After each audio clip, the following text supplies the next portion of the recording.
Very good morning, student. Today, the third session of the Indian economy, chapter number 1, unit 1. और foreign हमने actually दो sector के बारे में पढ़ा. फर्स्ट हमने हमने इसमें इंडस्ट्रियल सेक्टर के बारे में और एग्रीकल्चर सेक्टर के बारे में जानकारी ली. अब हम पढ़ते हैं foreign trade under British rule.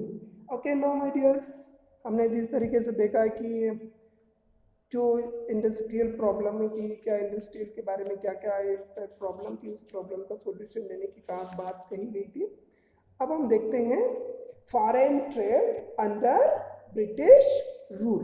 Okay, तो हम देखते हैं कि हमारे देश में फॉरेन ट्रेड किस तरीके से था. इस सभी चीज़ों के बारे में था. ब्रिटिश ओन मोनोपोली, अब ये बात करते हैं कि आपको सबको पता ही है कि British own monopoly over Indian foreign trade pursuing as a discriminatory tariff policy.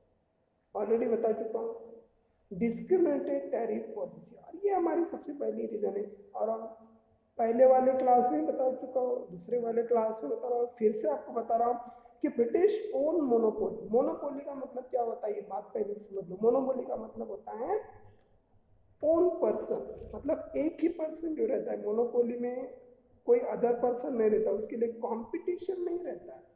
केवल कंपटीशन के तौर पर वो अकेला ओनर रहता है, उसके लिए कोई अदर ओनर उसका कोई कॉम्पिटिटिव नहीं कर सकता है. Single owner and thousand of buyers, इसे कहते हैं मोनोपोली. याद रखना, single owner and thousands of buyer. Okay, so now British own monopoly. और ब्रिटिश ने क्या कर दिया, अपनी पूरी इंडियन फॉरेन ट्रेड पे मोनोपोली बनाई. अंग्रेजों के परमिशन के बगैर न गुड्स बाहर से आती थी, अंग्रेज लोगों के परमिशन के बगैर इंडिया में बनी हुई चीज कहीं बाहर जाती थी. और जाना है तो उसके ऊपर बहुत हैवी टैक्स इम्पोज किया जाता था. ये एक बहुत बड़ी बात है, याद रखना इन चीज को, कि British own monopoly over India foreign trade by pursuing a discriminating tariff policy. The tariff policy made the Indian export costlier. अब ये tariff policy ऑलरेडी है भाई. कोई इंडिया में चीज अगर बनी हो और उसके ऊपर 200% अगर टैक्स लगाया जाए तो बाहर तो वो महंगी बिकेगी ना. सिंपली है, the tariff policy made the Indian export costlier. Words याद रखना, the tariff policy made Indian export costlier and its international demand fell drastically. Drastically का मतलब क्या होता है, बहुत ही मतलब अमेजिंग. आप ऐसे कह सकते हो यार मैंने तो 10 मिनट बेचना था और एकदम से 1 मिनट का भी डिमांड नहीं हो रहा है. मतलब वो क्या, ड्रास्टिकली डिमांड क्या हुई, डिक्लाइन. याद रखो, ड्रास्टिकली डिमांड डिक्लाइन. और इससे हमारी Indian industry during colonial period पूरी तरह से चरमरा गई थी. Is a whole industrial Indian market totally collapse to impose by British people. The policy name is tariff policy. कौन सी tariff policy, discriminated tariff policy. Okay, so export and import X minus M, जो हमने अभी macro economics में पढ़ना है उसको, X minus M, C plus I plus G plus X minus M. C मतलब कंज्यूमर, आई मतलब इन्वेस्टमेंट, जी मतलब गवर्नमेंट, एक्स मतलब इम्पोर्ट, एम मतलब एक्स मतलब एक्सपोर्ट, एम मतलब import. The export and import of transaction were restricted only to India and Britain. अब दूसरी चीज है कि फॉरेन ट्रेड दूसरे देशों के साथ करना ही नहीं है, क्योंकि होल मोनोपोली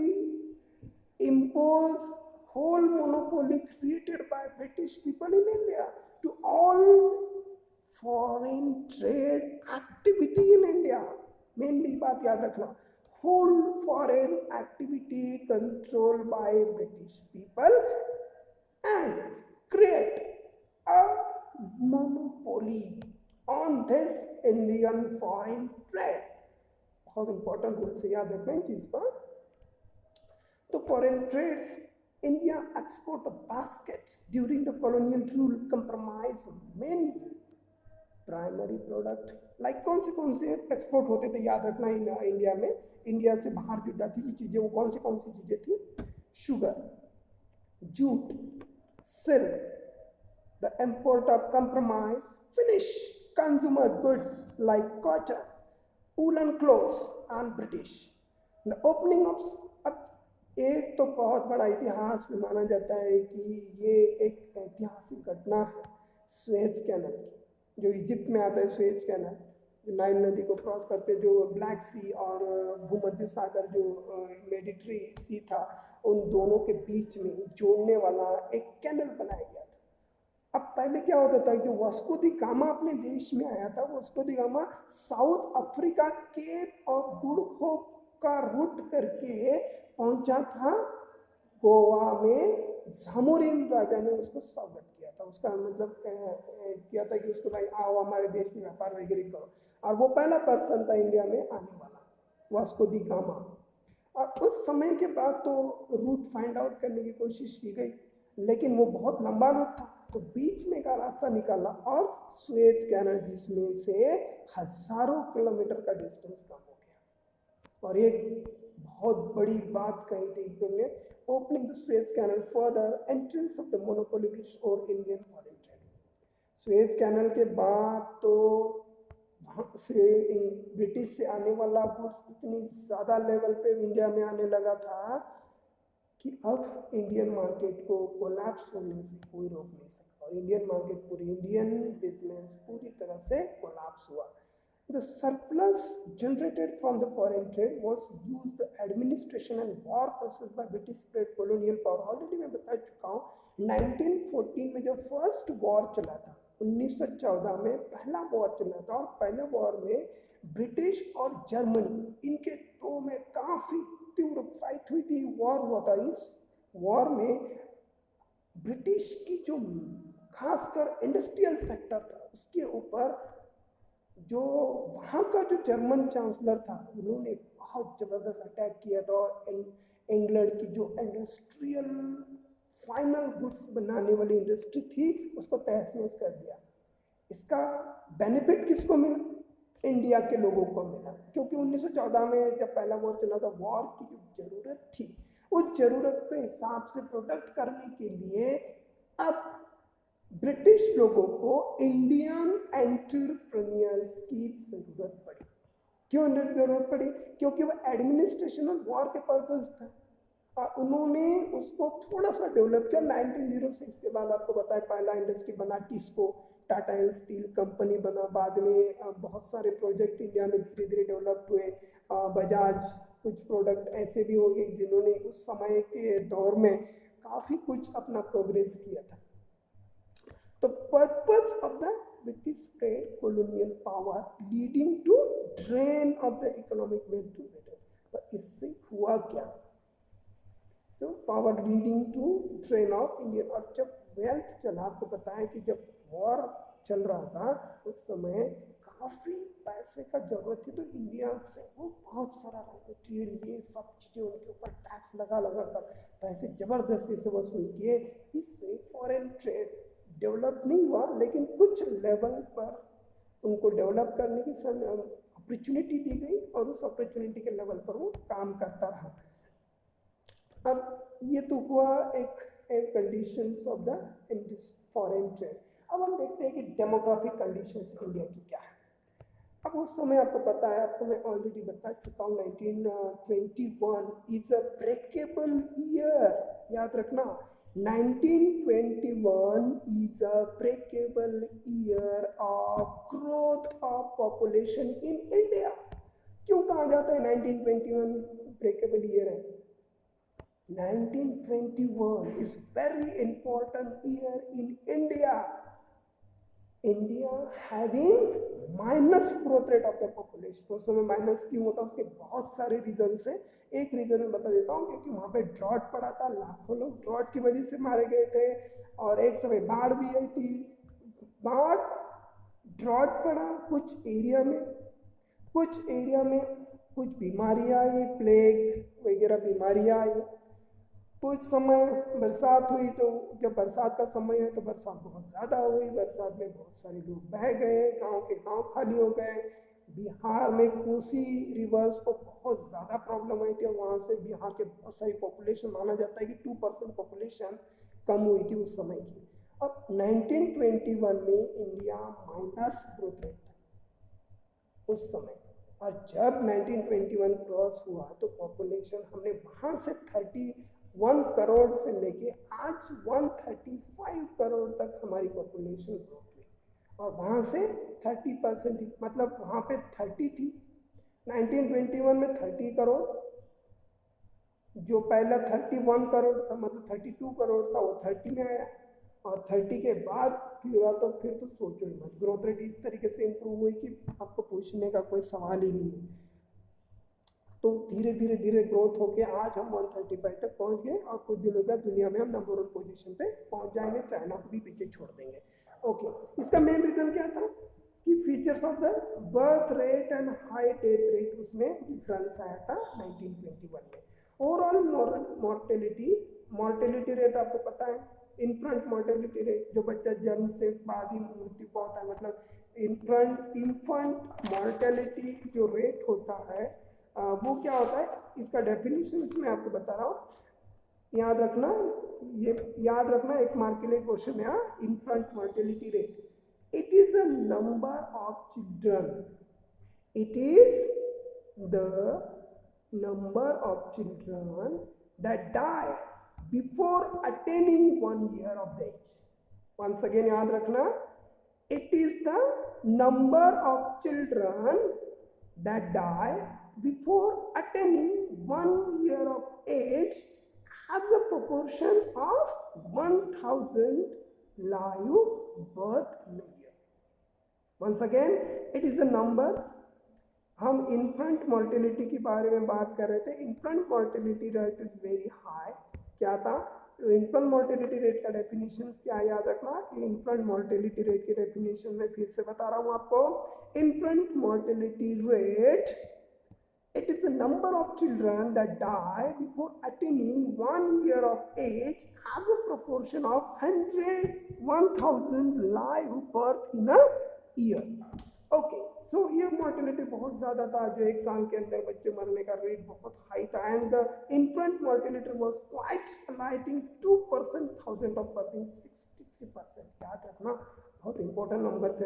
2000 of कंपेयर 63, इतने ज़्यादा इन्फेंट मॉर्टेलिटी रेट इंडिया में थे। एंड द लाइफ एक्सपेक्टेंसी उस समय जीवन जीने की प्रत्याशा कितनी थी, एन एवरेज आयु, इसे लाइफ एक्सपेक्टेंसी रेट कहते हैं। मतलब आपके जीने का आप इंडिया में कितना है, 67%, मतलब 67 ईयर एन एवरेज इंसान जीता है। उस समय का एन एवरेज कितना था, उस समय का एन एवरेज था ओनली 32 ईयर, 32 ईयर्स। याद रखना, डेट को समझना।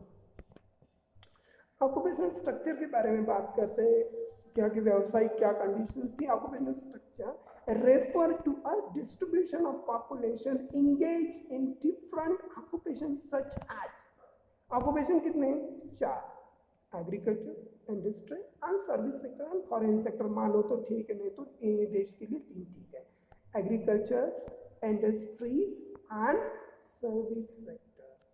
Occupational structures refers to distributions of population engages in different occupations such as agriculture, industries and service sector. The occupational structure throughout the British rule show almost no variations. Agriculture पे कितने लोग थे, 70 से 75% depend थे। Manufacturing sector पे कितने लोग लगे थे, 10% थे। टेरिटरी सेक्टर पे कितने थे, 15 से 20% लोग वर्कफोर्स कर रहे थे। अब स्टेट सच एज, जो एग्रीकल्चर से रिलेटेड थे वो सच के नाम देखो, तमिलनाडु, एपी मतलब आंध्र प्रदेश, बॉम्बे, उस समय महाराष्ट्र बॉम्बे कहलाता है, याद रखना। Experience fall in the workforce engage in agriculture sector. State such as the bona fide. अभी हमने जो सच स्टेट देखे थे उस स्टेट के बारे में पूरी जानकारी ली है। तो agriculture, infrastructure, bona fide motive of infrastructure development of British India was limited to serve their colonial and administrative interest. क्या the bona fide motive of the infrastructure development by British in India was limited to serve their own colonial administrative interest. India में जो उन्होंने colonise develop किया गया, जो infrastructure develop किया गया, वो इंफ्रास्ट्रक्चर केवल खुद की जरूरत को पूरा करने के लिए किया गया, own colonial and administrative interest. Once again, limited to serve their own colonials and administrative interest. इन चीज के लिए किया गया. The sector such as transport, अभी सेक्टर कौन से डेवलप किए गए देखो याद रखना, transport, communication, experience, industrial development. तो इंफ्रास्ट्रक्चर डेवलप करने का मेन मकसद क्या था अंग्रेजों का? Own colonial and administrative interest. अब रेलवे क्यों लाए गए? क्योंकि यहाँ से कुछ आर्मी कलकत्ता तक पहुंचे, कलकत्ता में कुछ लोगों ने रिवॉल्ट कर दिया, तो मुंबई से आर्मी वहां तक पहुंचा, वो रिवॉल्ट को दबा दे. कलकत्ता में जो रॉ मटेरियल है मुंबई तक पहुंचाने के लिए उनको रेलवे बनाई गई. कम्युनिकेटिव उनकी अकॉर्डिंग बनाया गया.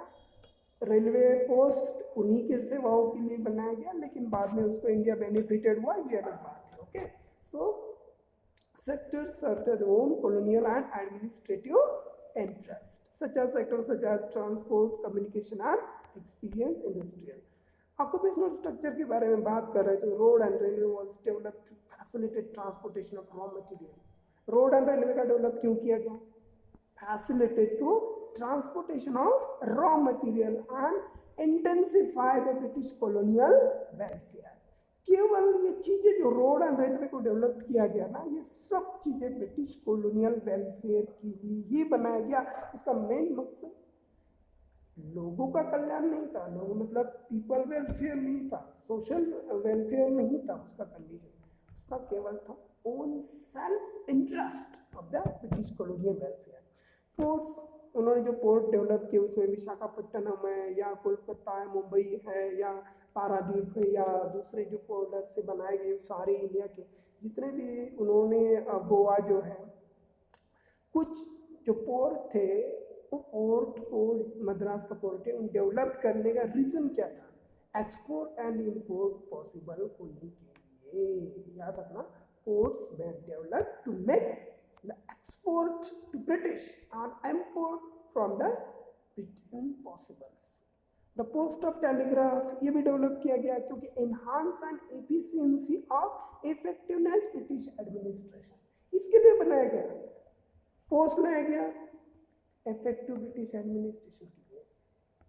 पोर्ट लाए गए एक्सपोर्ट इंपोर्ट के लिए. रोड एंड रेलवे डेवलप किए गए intensify the British colonial welfare के लिए. सब ये चीजें उन्हीं के लिए बनाई गई. तो लास्ट टॉपिक है इस चैप्टर का कि positive contribution made by British people. आपको पता है कि ब्रिटिश लोगों ने जो काम किए उस काम में उन्होंने किन किन लेवल पे काम किया है और क्या बेनिफिट मिला इंडियन इकोनॉमी को, ये जाने के बाद हम कुछ चीज़ें चेक करते हैं. हर चीज़ नेगेटिव मोड से भी नहीं देखी जाती, थोड़ा पॉजिटिव एंगल से देखिए तो क्या क्या इंडिया को बेनिफिट मिला है. सबसे पहली बात करते हैं the industrial railway, introduction of railway. India में तो रेलवे का शुरुआत ही ब्रिटिश लोगों ने किया था और ये आज इंडिया एशिया में नंबर 1 पोजीशन पे पहुंच रही है या और बहुत ज़्यादा रेलवे डेवलप्ड हुआ है. तो इन रेलवे को लाने का, डेवलप करने का काम ब्रिटिश लोगों ने किया है. इस लोगों से हम डिनाई नहीं कर सकते. अगर ब्रिटिश लोगों ने रेलवे नहीं लाई होती तो शायद हम इसको कुछ भी नहीं कर पाते, हम डेवलप ही नहीं कर पाते. Introduction of railway open cultural and geographical barriers facilitated to commercialization of Indian agriculture. खासकर रेलवे का इस्तेमाल commercialization of Indian agriculture army को लाने देने के लिए और सभी राज्यों पे कंट्रोल करने के लिए, सभी एरिया को कंट्रोल करने के लिए किया गया. Then introduction of commercialisation of Indian agriculture. पहले देखो इंडियन रेलवे लाई, फर्स्ट पॉइंट कमर्शियलाइजेशन किया एग्रीकल्चर सेक्टर में. तीसरा, free trade to India was the same track that globalisation concept prevailing today. और ये हमारे देश में ये तीसरा मेन पॉलिसी अंग्रेजों के द्वारा लाई गई, वो पॉलिसी थी introduction of free trade to India was the same track on that the globalisation concept of prevailing today. जो इस तरीके से हम बात करते हैं तो पॉजिटिव कंट्रीब्यूशन उन्होंने क्या क्या दिया, British infrastructure, telegram, postal service, canal, Ganga canal उन्होंने डेवलप किया, the colonial rule, western cultures in India, the promotion of English language की देन ही अंग्रेज़ों की ही, हर देश में जो इंग्लिश में पढ़ रहे हैं, सारे बच्चे पढ़ रहे हैं, वो अंग्रेज़ों की देन है। लॉर्ड मैकेलो के द्वारा देश में इंडियन एजुकेशन पॉलिसी लाई गई, बाद में उसको डेवलप किया गया, बहुत सारे आयोग आए, मुदलियार आयोग आया, एजुकेशन आया, सर्वपल्ली राधाकृष्णन आयोग आया। तो इन सब लोगों ने मिल के अपने देश में अंग्रेजी को एक देश की एक मेन लैंग्वेज बनाने की बात कही गई थी। हिंदी के बाद और रीजनल लैंग्वेज के बाद इंग्लिश का ही आता है। आज इन वर्ल्ड में सबसे ज़्यादा इंग्लिश बोलने वाले लोग इंडिया में हैं। The way of technique British administration, उन्होंने कौन सी चीज़ें दी, रेलवे दिया, पोस्ट दिया, एडमिनिस्ट्रेशन दिया, हाई कोर्ट सुप्रीम कोर्ट वाला जो सिस्टम है वो उन्होंने लाने की कोशिश की, और उन्होंने टेलीग्राम डेवलप किए, इंफ्रास्ट्रक्चर डेवलप किए, पब्लिक सर्विस डेवलप की, पीडीएस सिस्टम डेवलप की। The act of technique British administration में उन्होंने कॉलोनियल पॉलिटिशियंस, प्लानिंग, इंडिया में प्लानिंग कैसे लाना है, planner to government, efficient of effective manners उन्होंने किया, और सोशल रिफॉर्म।